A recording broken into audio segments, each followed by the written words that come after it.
Hey there, Scorpio, and welcome to your October 2020 Love Tarot reading.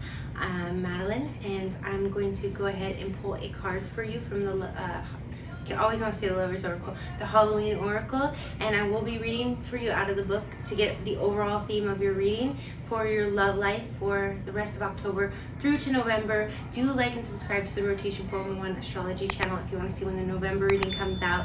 My readings usually come out like mid-month at this point. I'm going to try to be a little earlier each month. And so with that being said, I want to wish you all a very happy birthday, you know, through the rest of October into November until I read for you again. And if the reading is too tedious for you, I know some people just aren't into listening to me read, just skip forward a little bit and I will get into my favorite spread, which is the heart of the reading, and it is what your person of interest or significant other, this is for love for those of you that are single and taken, what they're thinking and feeling about you at this time and what they're going to do about it, what the outcome will be, and vice versa. So I love that spread, so I'm going to get into that. And if you want to join me in the extended later, I will pull a 3-card spread from the Halloween Oracle. So, all right, I'll tell you about that at the end. So, what is Scorpio's love life going to be like for the rest of October into Scorpio season, into November? Tell me about Scorpio's love life. What's going on here? I like this one. All right. Skeleton, strength. This card reminds me a lot of the Leo strength card in the traditional. You know, this is a new deck, so I'm still reading from the book, well, for the most part, but this one definitely reminds me of that. Some of you could be dealing with a Leo. Scorpio and Leos have been known to go together for whatever reason that is. So, all right. Oh man, this song. You guys hear this song? I almost want to skip it. It's sad. I just put whatever music on I switch it up throughout the course of the zodiac readings each month, but I feel like this is you guys for some of you. Like, you're being strong right now. Like, ask how many nights I've been thinking of you. 0. You know, like, you're just like, screw it. I'm done. I'm being strong about it. But are you really? We'll see.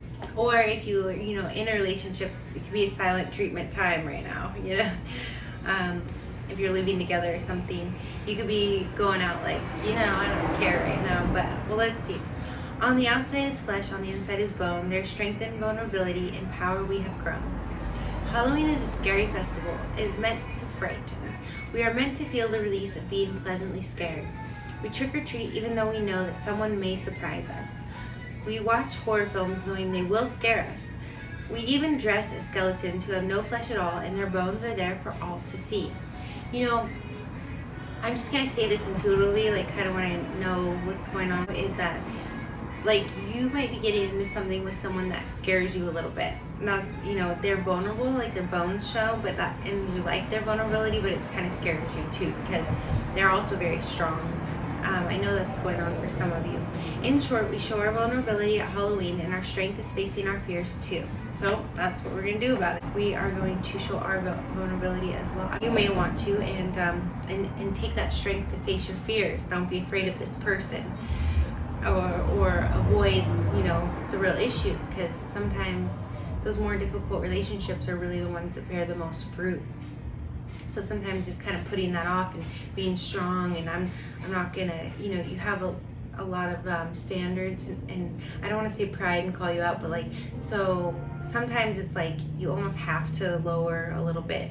You never want to lower your vibration for anyone, but it's like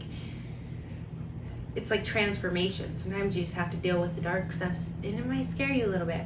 You might have to show your vulnerability and to let down your pride a little. And I'm not lecturing you at all. I was just saying, that's just what's coming to me for some of you, all right? But I do feel like whatever relationship you're in right now, there is a lot of vulnerability, and that could bring out scary sides of people. And that may make you be like, is this a red flag? Like, should I run? But it might actually be something you need to face, whether you end up with them or not, to either help you in your future relationships or to help you really get to the heart of this relationship that you may be you two may be circling around, you know, like boxers, like circling. You don't want to be fighting, but, you know, instead of making real progress, I guess. There is incredible strength in showing vulnerability. It can often be the bravest course of action and the most frightening. More often than not, it is a powerful catalyst for personal growth, even though we may not be able to perceive this at the time. By showing our true selves and displaying some balanced of course, we can seek and receive great understanding from others. By admitting that we are wrong or that we don't have the solution when we are expected to, we leave room to turn things around faster. And that could be another thing. You usually do have the answer. So, you might think you have this all figured out, but it's a transformation thing. So you kind of have to actually go, wait, let me read into this a little more.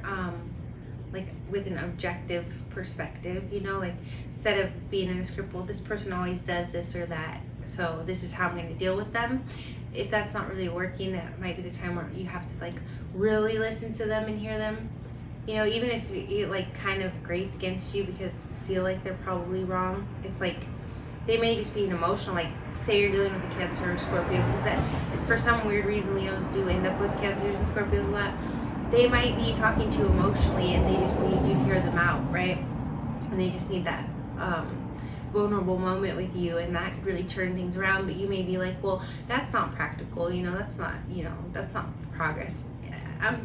Sometimes I really do read off intuition, and I guess I'm doing that now, but I don't mean to go on a tangent or ramble. So get back to the reading. I'll kind of reverse a little. More often than not, it is a powerful catalyst for personal growth, even though we may not be able to perceive that at the time. By showing our true selves and displaying some balanced vulnerability, we can seek and receive greater understanding from others.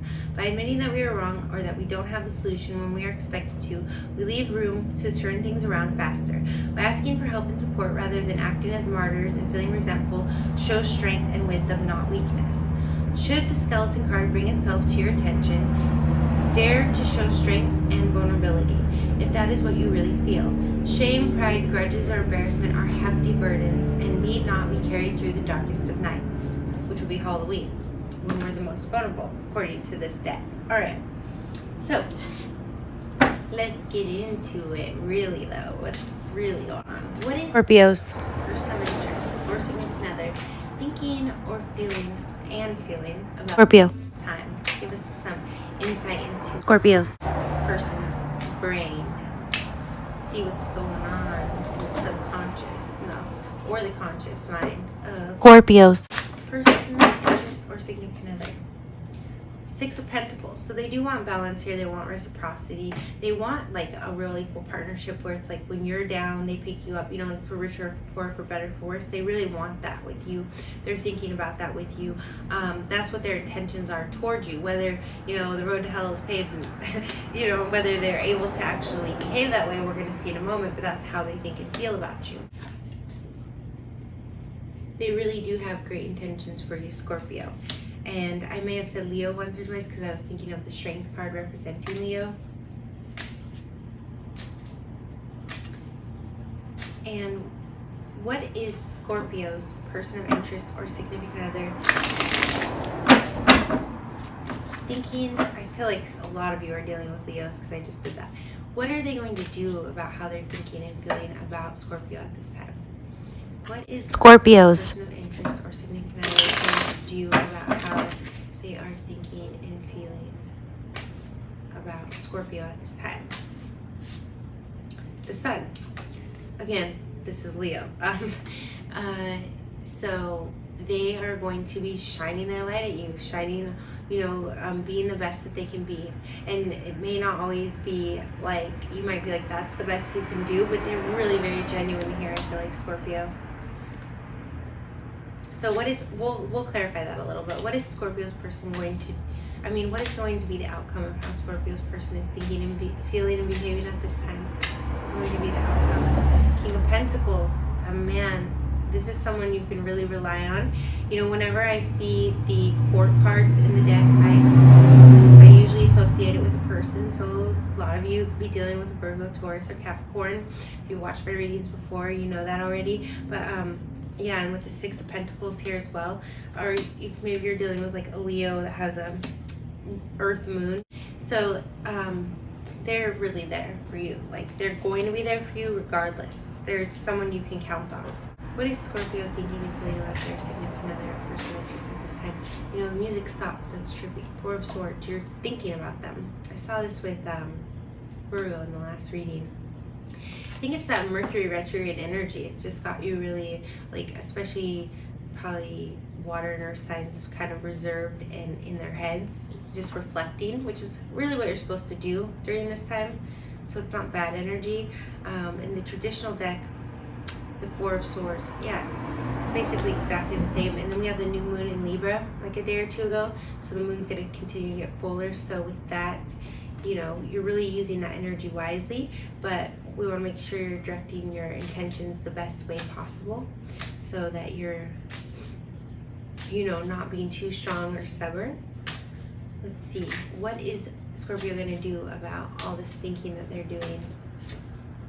The Page of Pentacles. So, you know, you may offer them a gift or some sort of, you know, like peace offering or something like that. Like, hey, I see your energy and I appreciate it, and, you know, I want to, you know, do something nice for you. And tell me a little more about the Four of Swords. What is Scorpio thinking here, though? Yeah, you might want to take them on like a nice little date or a little fun adventure, or give them something. Nine of Swords. Yeah, right now you're like all up in your feelings. Like these are those sleepless nights. So your mind is heavy with thoughts. And I think through Mercury retrograde, the next 3 weeks, you're going to be feeling a little overburdened by thoughts, feeling very introverted. And then, you know, your person's coming in like the sun. They're going to brighten you up. And that might be why you decide to give them something nice, a gift or something like that. We have the Seven of Wands here, though. So it's like, there could have also been a little bit of a battle, so you're like making up for it with a peace offering. I'm just hearing peace offering. So what is going to be the outcome of this scenario? I just feel like you're real reserved here, but they're still continuing to be there for you, you know, and they're going to be there for you if you want them to be. And this can be, if you haven't met, if you're single, totally single, and you haven't met anyone, you are worried about meeting someone. You're all up in your head like, am I ever going to meet someone? But the universe is delivering here. Reciprocity. Someone is coming in. They're going to be this bright sun. And, you know, you've been in this like internal battle, and you're going to be like, oh, wow, here's something I can actually kind of invest a little bit into. You know, Page of Pentacles. The Ace of Pentacles is more like a big new beginning. But here I just feel some separation between you two, or you haven't met them yet and you're burdened by the thought of being alone. So with this Page of Pentacles, you're going to be like ready to get to know them, to go on a little date or adventure. It's nothing crazy. It's like a coffee date, you know. What is going to be the outcome of this? But it's tangible, so it is a date or a gift or something, you know, that you can hold in your hand. It's not a phone call like the Page of Wands, right? It's not an emotional offering like the Page of Cups. 10 of Wands. So you're just really carrying a burden here still. I feel like this person may be able to take some of that off of your shoulders, Scorpio, but I just feel like you like to do everything yourself. So you're going to just be like, no, I'm taking it all on. And yet Wands are very passionate. So you do feel some passion for this person with the 7 of Wands here, but it's like, it's kind of a struggle for you because you're all up in your head over here. So I would say for the next 3 weeks, just know that this person is here for you. If you haven't met them yet, they're definitely coming, so you don't need to worry about that. And if you're dealing with someone, they seem to be in a very good place. Like they're just holding space for you, and they're ready to be there for you. But it's like almost like you're being very independent. Like, oh, I don't need you. I can do everything myself. kind of energy, which is, it's Scorpio, but it's also Mars. You know, Mars rules Scorpio and Aries, so I get it. I'm an Aries, but yeah. I want to go ahead and dig more into, you know, it's just like, why are you so caught up here when your person seems to be coming off so well? And it may not indeed be that way. When we get into the 3-card spread in the heart of the matter, I can really see a little bit deeper. I get really into it in the extendeds. I don't know why. It's like the second I start, all of a sudden I'm like seeing more about these and everything, and then I pull more cards. So I do have to let you know that. So if you'd like to join me in the extended, if you're watching on IGTV, the link is in the bio. And if you're watching on YouTube, the link is below in the description. Either way, the link takes takes you to my product catalog where you can get a personal reading. And if you scroll all the way to the bottom, you will see the October 2020 Love extended readings. Look for Scorpio, order it. You'll get the link in your email to join us there. And if you are on IGTV, do check out the YouTube channel because I have a lot of cool astrology videos, soulmate, twin flame. I've got a vision board video I'm releasing soon. I'm doing the big 144 series, and I'm doing Libra, Sun, Aries, Moon next, and then Scorpio, Sun, Aries, Moon. So if you're Scorpio, Sun, Aries, Moon, be sure to subscribe. It's coming out soon. As soon as I finish these, I'm going to try to, get going on those again. So I really appreciate all the support for the channel that I received last month, and that enables me to continue to do these readings. And so for those of you that are not joining us in the extended, please do follow, on on Instagram, or subscribe on YouTube so you can see when the November reading comes out. And for the rest of you that I'll see you in the extended, I'm sending you all lots of love, blessings, and light, and happy Halloween and happy birthday, Scorpio.